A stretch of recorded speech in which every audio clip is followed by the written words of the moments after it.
ओम शांति। मुरली का डेट है 18/6/2024। बाबा ने कहा, मीठे बच्चे, अवगुणों को निकालने का पूरा पुरुषार्थ करो। जिस गुण की कमी है उसका पोता मेल रखो। गुणों का दान करो तो गुणवान बन जाएंगे। प्रश्न: गुणवान बनने के लिए कौन सी पहली श्रीमत मिली हुई है? उत्तर में बाबा ने कहा, मीठे बच्चे, गुणवान बनना है तो 1 नंबर, किसी की भी देह को मत देखो, अपने को आत्मा समझो। एक बाप से सुनो, एक बाप को देखो, मनुष्य मत को नहीं देखो। दूसरा पॉइंट है, देह अभिमान के वश ऐसी कोई एक्टिविटी न हो जिससे बाप का व ब्राह्मण कुल का नाम बदनाम हो। उल्टी चलन वाले गुणवान नहीं बन सकते, उन्हें कुल कलंकित कहा जाता है। ओम शांति। बाप दादा के हाथ में मोतिये के फूल थे। बाबा साक्षात्कार कराते हैं, ऐसा खुशबूदार फूल बनने का है। बच्चे जानते हैं हम फूल बने थे ज़रूर। गुलाब के फूल, मोतिये के फूल भी बने थे, अथवा हीरे भी बने थे, अब फिर बन रहे हैं। यह है सच्चे, आगे तो थे झूठे। झूठ ही झूठ, सच की रत्ती भी नहीं। अभी तुम सच्चे बनते हो तो फिर सच्चे में सब गुण भी चाहिए। जितने जिसमें गुण है उतना औरों को भी दान दे। आप समान बना सकते हैं। इसलिए बाप बच्चों को कहते रहते हैं, बच्चे, पोता मेल रखो अपने गुणों का। हमारे में कोई अवगुण तो नहीं है। दैवी गुण में क्या कमी है? रात को रोज अपना पोता मेल निकालो। दुनिया के मनुष्यों की बात ही अलग है। तुम अभी मनुष्य तो नहीं हो ना, तुम हो ब्राह्मण। भल मनुष्य तो सब मनुष्य ही है, परंतु हर एक के गुणों में, चलन में फर्क पड़ता है। माया के राज्य में भी कोई कोई मनुष्य बहुत अच्छे गुणवान होते हैं, परंतु बाप को नहीं जानते। बड़े रिलीजियस माइंडेड, नरम दिल होते हैं। दुनिया में तो मनुष्यों के गुणों की वैरायटी है, और जब देवता बनने हैं तो दैवी गुण तो सब में है। बाकी पढ़ाई के कारण मर्तबे में कम हो पड़ते हैं। एक तो पढ़ना है, दूसरा अवगुणों को निकालना है। यह तो बच्चे जानते हैं हम सारी दुनिया से न्यारे हैं। यहाँ यह जैसे एक ही ब्राह्मण कुल बैठा हुआ है। शूद्र कुल में है मनुष्य मत, ब्राह्मण कुल में है ईश्वरीय मत। पहले पहले तुमको बाप का परिचय देना है। तुम बताते हो फलाना आर्ग्यू करते हैं। बाबा ने समझाया था, लिख दो हम ब्राह्मण अथवा बीके है। ईश्वरीय मत पर तो समझ जाएंगे, इनसे ऊंचा तो कोई है नहीं। ऊंचते ऊंच है भगवान, तो हम उनके बच्चे भी उनकी मत पर है। मनुष्य मत पर हम चल नहीं सकते। सुनते नहीं। ईश्वर ने कहा है, hear no evil, see no evil, talk no evil. मनुष्य मत। आत्मा को देखो, शरीर को नहीं देखो। यह तो पतित शरीर है, इनको क्या देखने का है? इन आँखों से यह नहीं देखो। यह शरीर तो पतित का पतित ही है। यहाँ के यह शरीर तो सुधरने नहीं है और ही पुराने होने हैं। दिन प्रतिदिन सुधरती है आत्मा। आत्मा ही अविनाशी है। इसलिए बाप कहते हैं, सी नो इविल। शरीर को भी नहीं देखना है, देह सहित देह के जो भी संबंध है उनको भूल जाना है। आत्मा को देखो, एक परमात्मा बाप से सुनो, इसमें ही मेहनत है। तुम फील करते हो यह बड़ी सब्जेक्ट है। जो होशियार होंगे उनको पद भी उतना ऊंच मिलेगा। सेकंड में जीवन मुक्ति मिल सकती है, परंतु अगर पूरा पुरुषार्थ नहीं किया तो फिर सजाएं भी बहुत खानी पड़ेंगी। तुम बच्चे अंधों की लाठी बनते हो बाप का परिचय देने के लिए। आत्मा को देखा नहीं जाता, जाना जाता है। आत्मा कितनी छोटी है, इस आकाश तत्व में देखो। मनुष्य कितनी जगह लेते हैं। मनुष्य तो आते जाते रहते हैं ना, आत्मा कहाँ आती जाती है क्या? आत्मा की कितनी छोटी सी जगह होगी। विचार की बात है। आत्माओं का झुंड होगा। शरीर के भेंट में आत्मा कितनी छोटी है, वह कितनी थोड़ी जगह लेगी। तुमको तो रहने के लिए बहुत जगह चाहिए। अभी तुम बच्चे विशाल बुद्धि बने हो।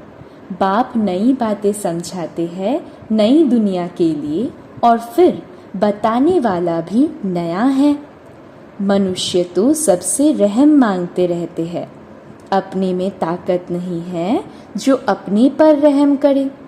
तुमको ताकत मिलती है, तुमने बाप से वर्षा लिया है, और कोई को रहम दिल नहीं कहा जाता है। मनुष्य को कभी देवता नहीं कह सकते हैं। रहम दिल एक ही बाप है जो मनुष्य को देवता बनाते हैं। इसलिए कहते हैं परम पिता परमात्मा की महिमा अपार है, उसका पारावार नहीं। अभी तुम बच्चे जानते हो उनके रहम का पारावार नहीं है।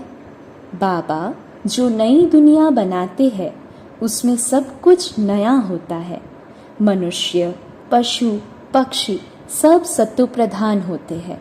बाप ने समझाया है तुम ऊंच बनते हो तो तुम्हारा फर्नीचर भी ऐसा ऊंच से ऊंच गाया हुआ है। बाप को भी कहते हैं ऊंचे ते ऊंचा, जिससे विश्व की बादशाही मिलती है।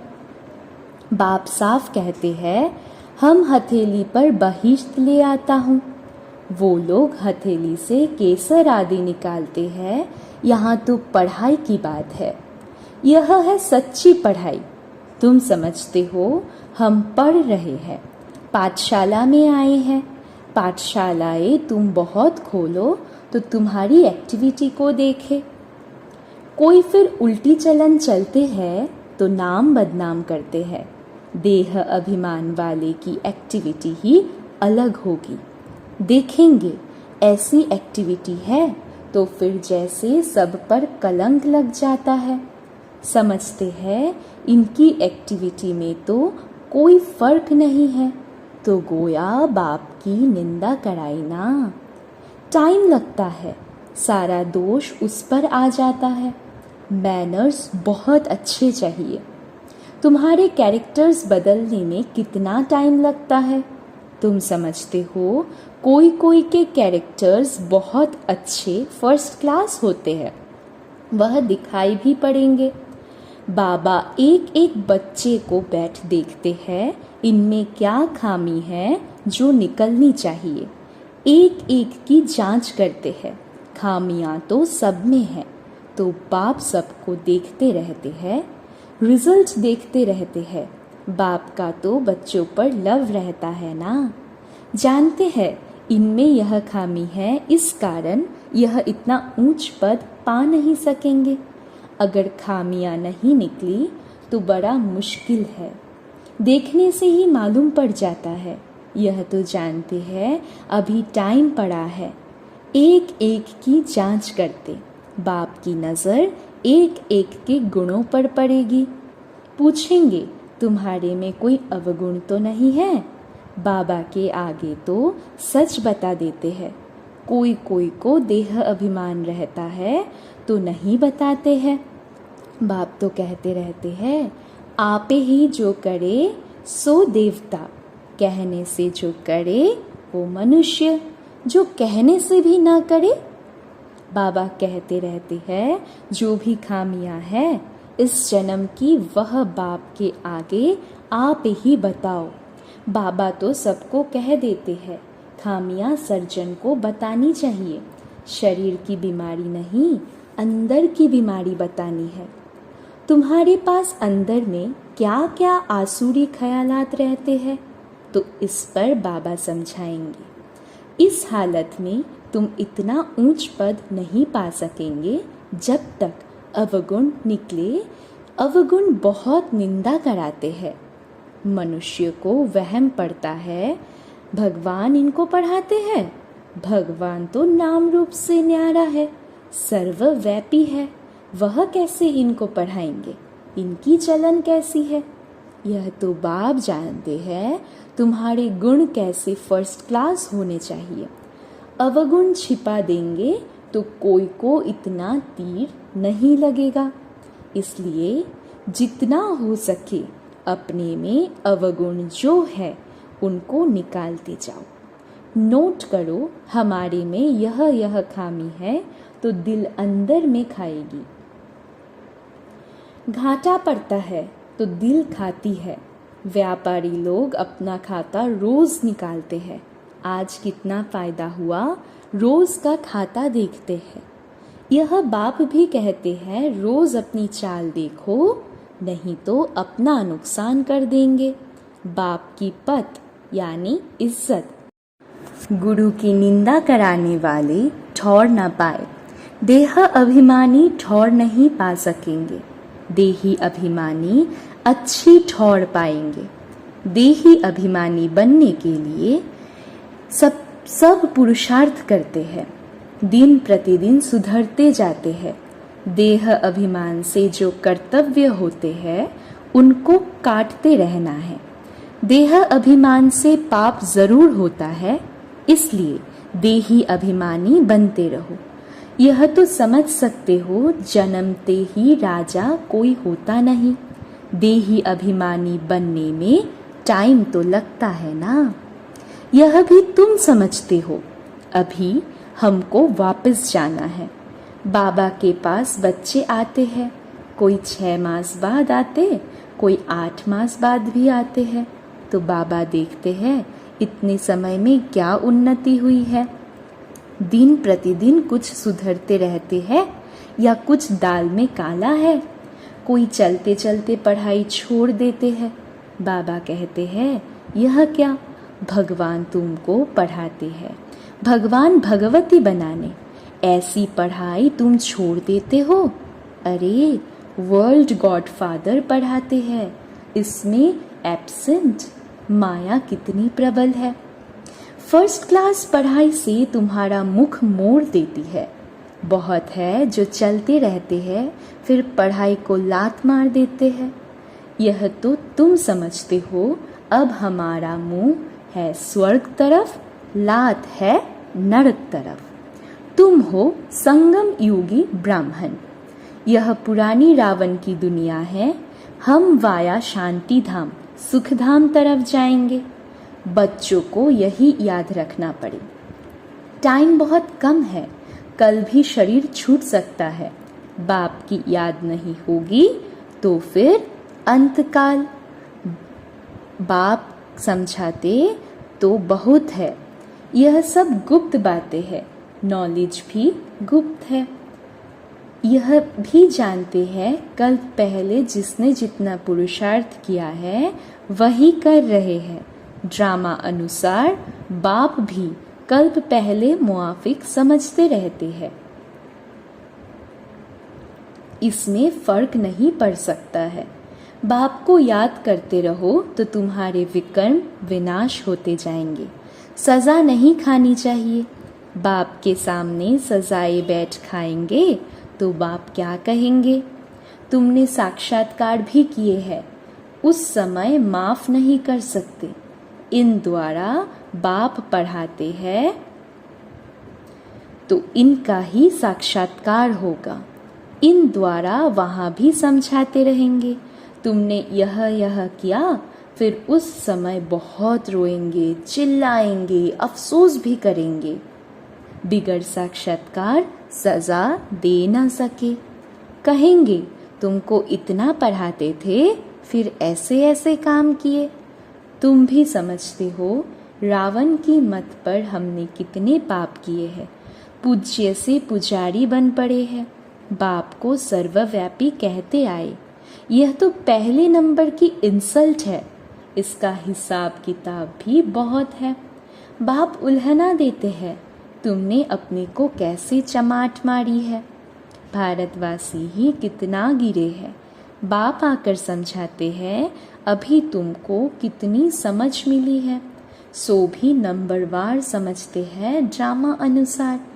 आगे भी ऐसे ही इस समय तक के क्लास की यह रिजल्ट थी।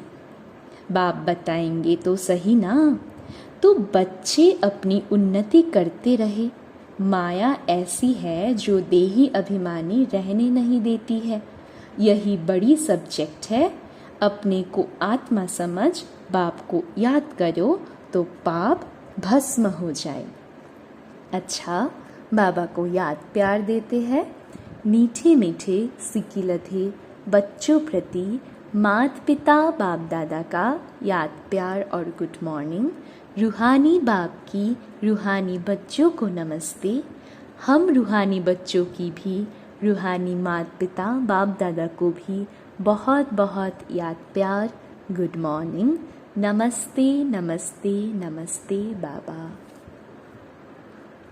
धारणा के लिए मुख्य सार। 1 नंबर, देह अभिमान में आने से पाप जरूर होते हैं। देह अभिमानी को ठौर नहीं मिल सकती, इसलिए देही अभिमानी बनने का पूरा पुरुषार्थ करना है। कोई भी कर्म बाप की निंदा कराने वाला न हो। 2 नंबर, अंदर की बीमारियां बाप को सच सच बतानी है, अवगुण छिपाने नहीं है। अपनी जांच करनी है कि मेरे में क्या क्या अवगुण है।